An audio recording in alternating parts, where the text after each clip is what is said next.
Hello YouTube, Sam here from youtube.com/onlivegamer for the new Boston, and in this tutorial we're going to continue working on our FTP downloader.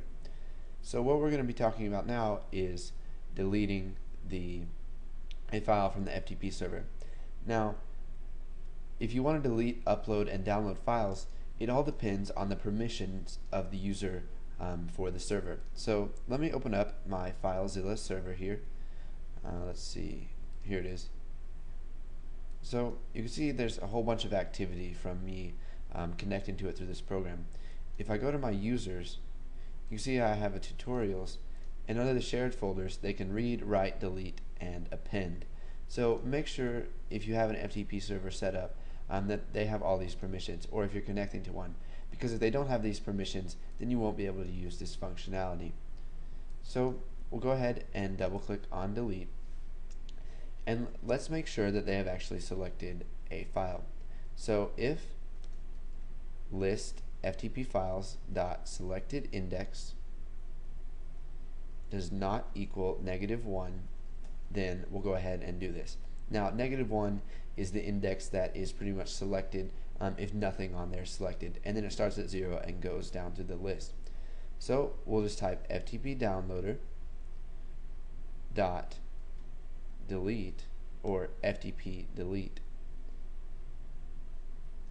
and then for the file name we're going to use list FTP files dot selected item.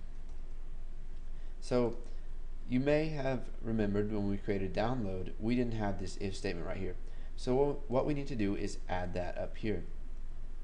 So if list FTP files dot selected index does not equal -1, then we'll go ahead and download it. So we'll just end if right here,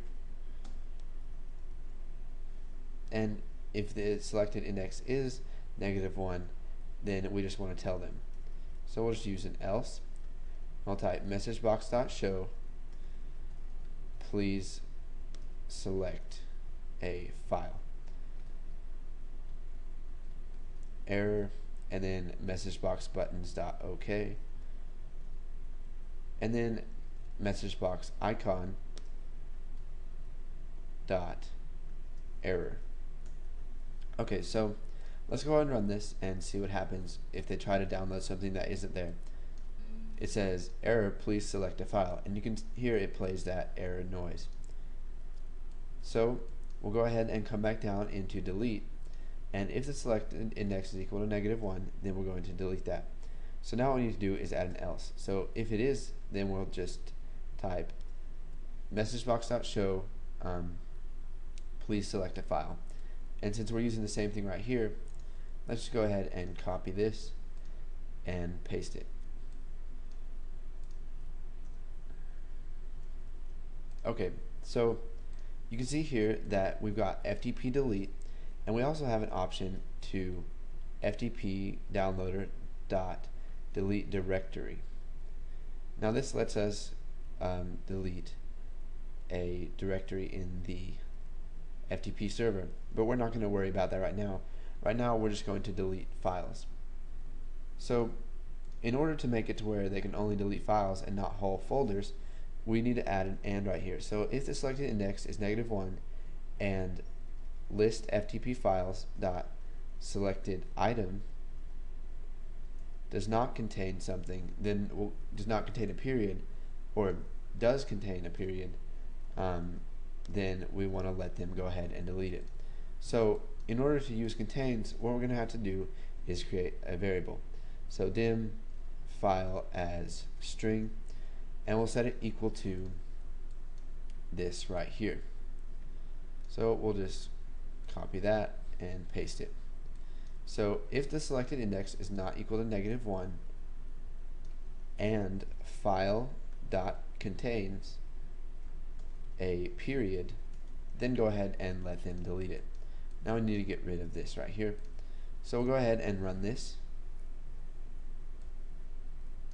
and we'll go ahead and not update server. We'll go to the home directory of our server, and let's delete the Jackal copy. So we'll go ahead and click delete, And you may be thinking, well, it didn't work.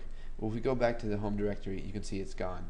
So what we need to do whenever they delete a file is we'll type refresh list. So whenever they delete it, it's just going to update everything that is in that list box. Now, what you could also do is add a message box so that it verifies that they want to delete the file, but we're not going to do that because if they're retarded enough to click it and they don't want it deleted, then that's their own fault. So we'll go ahead and go to home directory, and let's go ahead and delete this right here, and you can see that it's gone now.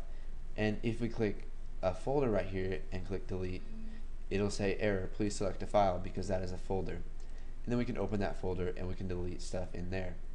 So we'll go ahead and close out of that. So put in this code if you haven't already.